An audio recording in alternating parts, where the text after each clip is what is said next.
جس اعظم خان کو میں جانتا ہوں وہ ایماندار آدمی ہے، قابل آدمی ہے، اور جس طرح کی باتیں میں نے پڑھی ہیں سائفر میں وہ کہہ نہیں سکتا۔ جب تک میں اعظم خان کے منہ سے نہیں سنوں گا میں مانوں گا نہیں، کیونکہ اس میں یہ کئی باتیں حقیقت کے ساتھ نہیں ہیں، یا تو زبردستی سے اسے کروایا گیا ہے۔ سائفر میں دو مین چیزیں ہیں، باقی تو اور بھی چھوٹی موٹی چیزیں ہیں۔ سب سے بڑی چیز لکھی ہوتی ہے کہ جی عمران خان کو آپ نے عدم اعتماد کی ووٹ میں پاکستان کے پرائم منسٹرشپ سے ہٹانا ہے، اور ایک اور چیز لکھی ہوتی ہے کہ عمران خان نے اکیلا فیصلہ کیا کہ روس جانے کا۔ آپ کو پتہ ہے روس اور تب تک جنگ شروع ہو چکی تھی روس کی یوکرین میں، تو عمران نے اکیلے نے فیصلہ کیا، جبکہ اسد مجید ہمارے ایمبیسڈر کہہ رہے ہیں کہ نہیں، عمران خان نے اکیلا فیصلہ نہیں کیا، یہ سب سٹیک ہولڈرز نے مل کے فیصلہ کیا۔ اسد مجید، سلام کرتا ہوں میں اپنے ایمبیسڈر کو، وہ کہتا ہے اس کے بعد جو مجھے میسج کہ ان کے خلاف آپ کو پروٹیسٹ کرنا چاہیے، ڈیمارش کرنا چاہیے کہ اس نے بڑی غلط زبان استعمال کی ہے، غیرت مند ڈپلومیٹ ہمارا۔ لیکن وہ غیرت یہاں نہیں جاگتی جب وہ یہاں پہنچتا ہے۔ جب میں یہ دیکھتا ہوں کہ یہ کہہ رہا ہے ایک ایمبیسڈر کو کہ اپنے پرائم منسٹر کو آپ نے ہٹانا ہے، تو پھر میں دیکھتا ہوں کہ یہ میرے لیے تو نہیں ہے، ایمبیسڈر تو مجھے جواب دے ہے، تو مجھے کون ہٹا سکتا ہے؟ پاکستان میں مجھے کون ہٹا سکتا تھا؟ ایک ہی آدمی، جنرل باجوہ۔ سائفر تو جنرل باجوہ کے لیے اس نے بھیجا ہے۔ مجھے خبریں آتی رہتی تھیں کہ جناب فیصلہ ہو گیا آپ کی گورنمنٹ ہٹانے کو، مجھے رپورٹ آ رہی رہتی، آئی بی والے مجھے آ کے بتاتے تھے کہ جی دیکھیں شہباز شریف کی خفیہ میٹنگز ہو رہی ہیں، بیچ میں ان کے لوگ پڑے ہوئے ہیں، جنرل باجوہ کی کوئی فادر ان لا ان کے گھر میٹنگز ہو رہی ہیں، یہ ساری مجھے خبریں آ رہی تھیں۔ لندن کسی کو بھجوایا جا رہا ہے، تو میں مانتا نہیں تھا۔ میں جنرل باجوہ کو جب ملتا تو وہ کہتے تھے ہو ہی نہیں سکتا، ہم تو کنٹینیوٹی چاہتے ہیں۔ کون پرائم منسٹر کو ہٹا سکتا ہے سوائے ایک آدمی کے جس کے پاس پاور ہے؟ پاکستان میں پاور ادھر ہی ہے، سپر کنگ ہے، سب پوچھنے والا کوئی نہیں ہے، لیکن پاور ہی پاور ہے۔ اس کے بعد اگلے دن عدم اعتماد اسمبلی میں ٹیبل ہو جاتی ہے، اور ایک دم ہمارے لوگ ہلنا شروع ہو جاتے ہیں، اور پھر ہمارے اتحادی وہ بھی ایک دم ہمارے سے خوش نہیں ہوتے۔ لیکن یہ یاد رکھیں کہ یہ ٹائم کون سا تھا؟ یہ وہ ٹائم تھا جب پاکستان کی اکانومی 17 سال میں سب سے بہتر امپروو کر رہی تھی۔ مجھے پاکستانی ہوتے ہوئے میں آپ کو سچ بتانا چاہتا ہوں، مجھے شرم آئی کہ اس کی جرت کیسے ہوئی کسی چھوٹے ایک آفیشل کی کہ جو ہمیں اتنی بڑی دھمکی دے دے اور ایمبیسڈر کے ذریعے میسج بھجوائے کہ پرائم منسٹر کو ہٹا دو۔ لیکن اس کی غلطی نہیں تھی، شرم یہاں نہیں آ رہی تھی۔ جن لوگوں کی ذمہ داری تھی کہ قوم کی حفاظت کرنا، جس آدمی کی کہ قومی وقار کو بچانا، قومی غیرت، وہ ساتھ ملا ہوا تھا۔ یعنی یہ سارا پلان ادھر سے شروع ہوا تھا۔ میرے اوپر غداری کا ایک پرچہ کر دیا ہے کہ جنرل فیصل نذیر کو میں نے ڈرٹی ہیری کیوں کہا، سائیکوپیتھ کیوں کہا، میرے اوپر غداری کا پرچہ لگ جاتا۔ میں پھر سے کہتا ہوں کہ اگر ہم نے یہ کرنا ہے اپنے ملک کے ساتھ کہ کسی ادارے کو، اگر میں کسی جج کی بات کروں گا تو میں ساری جوڈیشری کے خلاف ہو گیا، اس کا مطلب کیا؟ میں پولیس کے خلاف کروں گا تو ساری پولیس کو میں نے برا بھلا کہہ دیا۔ یہ تو ہم اپنے ملک کو تباہ کر رہے ہیں۔ یہ پلیز میری قوم، پلیز آپ یہ سمجھ جائیں ایک بات، اگر معاشرے سے آپ تنقید ختم کرتے ہیں، آپ معاشرے کی قبر کھود دیتے ہیں۔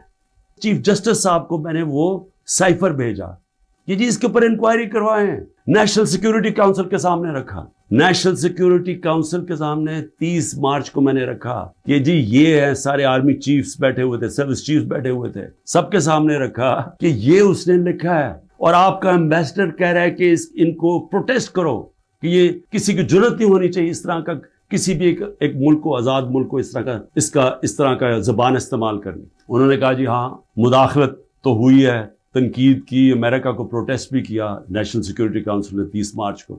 میں حیران ہو گیا کہ صرف جی ہم ڈیمارش کرتے ہیں، آپ انکوائری کرنی چاہیے تھی، پوچھنا چاہیے تھا، لکھنا چاہیے تھا کہ اس نے کیوں یہ کہا۔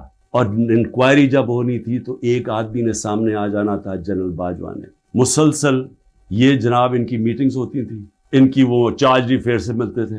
کیا ISI کو نہیں پتا تھا کہ پچھلے 3 مہینے کے اندر ہمارے پارلیمنٹیرینز، ہمارے PTI کے بیک بینچرز اور یہ اپوزیشن لیڈر سے بار بار امریکن ایمبیسی میں جا رہے تھے۔ ارشد شریف نے پورا پروگرام کیا، بتایا کہ کون سے دن کون سے لوگ گئے۔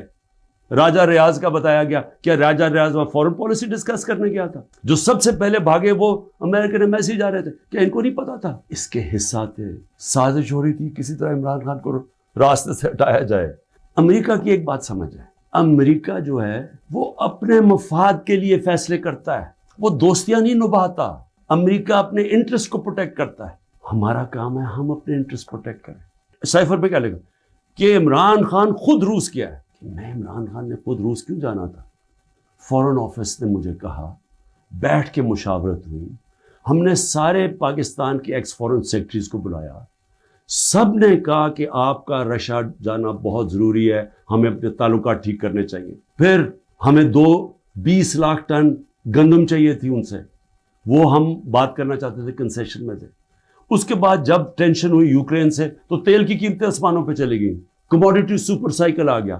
انہوں نے کہا کہ آپ وہاں جا کے تو ان سے نیگوشیٹ کریں سستا تیل. تو سارا اسٹیک ہولڈرز کے ساتھ جتنے بھی تھے انہوں نے پورا پلان کیا. ہم ٹرپ پہ جانے لگے, شام کو ٹینشن بڑھ گئی روس کی اور یوکرین کی. میں نے جانے سے پہلے جنرل باجوہ سے پوچھا کہ کیا مجھے جانا چاہیے یا نہیں. انہوں نے کہا ہم سب بیٹھے ہوئے ہیں, ہمارے خیال میں آپ کو جانا چاہیے. تو سب سے پوچھ کے میں روس گیا, میں اپنی ذات کے لیے تو نہیں گیا. تو واپس آیا تو جناب جنرل باجوہ نے اس کے 2 دن بعد کہ جی مذمت کرو کہ جو روس چلا گیا وہاں. فورن آفس ہی بیٹھا, ہمارے مین لیڈرز بیٹھے ہیں. ہم نے کہا کہ ہندوستان تو مذمت نہیں کر رہا, وہ تو ان کا اسٹریٹجک ایلائی ہے, وہ تو نہیں کر رہا, ہم کیوں کریں. اور ہم ان سے ڈیل کر کے آ گئے تھے سستا تیل پہ اور سستی گندم پہ. اس کے بعد جا کے ایک نیشنل سیکیورٹی کا سیمینار ہو رہا ہے. جنرل باجوہ بیٹھ کے کہتا ہے جی عمران خان ہم روس کی سخت مذمت کرتے ہیں. گورنمنٹ کی پالیسی کے خلاف جا کے سٹیٹمنٹ دے دیتا ہے. اس کے بعد حسین حقانی کی ٹویٹ آتی ہے, وہ کہتا ہے جنرل باجوہ پرو امریکہ ہے اور عمران خان اینٹی امریکہ ہے. بعد میں ہمیں پتہ چلتا ہے کہ ہم نے $30,000 دے کے حسین حقانی کو جنرل باجوہ نے ہائر کیا ہوا تھا ہماری گورنمنٹ کے دوران. وہ بعد میں جب ان کا فیرا, ان کا ایک ادارہ ہوتا ہے جو آپ کو رجسٹر کرنا پڑتا ہے لابیز کو, اس میں پتہ چلتا ہے بعد میں ہمیں. تو میرا اپنا ہی آرمی چیف میرے خلاف لابی کر رہا تھا, ان کو بتا رہا تھا میں کتنا برا ہوں. کوئی فکر نہیں ہے ملک کدھر جا رہا ہے, کوئی اس وقت فکر نہیں کہ ملک کے سارے ادارے تباہ ہو رہے ہیں. سارا صرف ایک 1 پوائنٹ ایجنڈا ہے کہ عمران خان کو کس طرح ڈسکوالیفائی کرنا اور جیل میں ڈالنا ہے, یہ ایجنڈا ہے.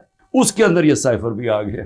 یہ نہیں ان کو پتا کہ سائفر میں ان کی تباہی ہے, کیونکہ یہ سب ملوث تھے اس میں. یہ شہباز شریف بھی تھا, زرداری بھی تھا, ساروں کو پتا تھا سائفر کا. سارے میٹنگز کر رہے تھے امریکنوں کے ساتھ. انکوائری سب سے بڑی یہ ہونی چاہیے سائفر کے اوپر جو FIA نہیں کر سکتی. اگر صحیح انکوائری کروانی ہے تاکہ ہم آگے یہ غلطیاں نہ کریں, تو انکوائری یہ ہونی چاہیے کہ یہ سازش میں کون کون شریک تھا کہ گورنمنٹ گرا کے ایک ملک کی اکانومی کی تباہ کیا, آج پاکستان کو گھٹنوں پہ رکھ دیا. آج اگر ہم ان کی مدد نہ کرتے اور IMF سے نہ کہتے کہ آپ کی سٹینڈ بائی ایگریمنٹ کے ہم ساتھ ہیں, تو پاکستان ڈیفالٹ کر گیا تھا. ڈیفالٹ کرنے کا مطلب کہ آج لوگوں کا معاشی قتل ہو جانا تھا, جو ہو چکا ہے. اس سے دگنی مہنگائی ہو جانی تھی, بے روزگاری یعنی سارا جو ہماری باہر سے فائنینسنگ ختم ہو جانی تھی, جو آگے آج ہی برے حالات ہیں اس سے دگنے ہو جانے تھے.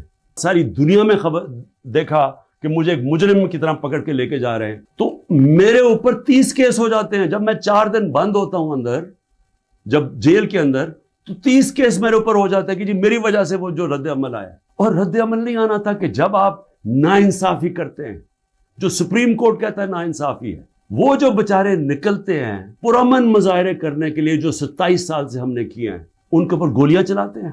25 لوگ ہیں جن کو انہوں نے شہید کیا ہے, 16 کے پاس ہمارے پاس ڈیٹس ہیں, 9 غائب ہیں ابھی. 3 لوگوں کی ٹانگیں کٹتی ہیں, ایک آدمی پیرالائزڈ ہے اس وقت, کمر میں گولی لگتی ہے. اور یہ کیا کرتے ہیں اوپر سے انہی کے اوپر کیس بنا دیتے ہیں. ساری دنیا کے اندر اب جب ایک کوئی پولیس کی گولی لگی تھی نا ایک فرانس کے اندر, 4 دن سارے فرانس میں آگ لگی, 100 بلڈنگز اور گاڑیاں جلا دی لوگوں نے. تو آپ کو پوچھ نہیں رہا کہ آپ پاکستانی نہیں تھے, اور 100 لوگوں کو گولیاں اور لگتے ہیں, اور جن کو ایک کو جس کو گولی لگتی ہے ٹانگ کٹ جاتی ہے اس کو پکڑ کے جیل میں ڈال دیتے ہیں.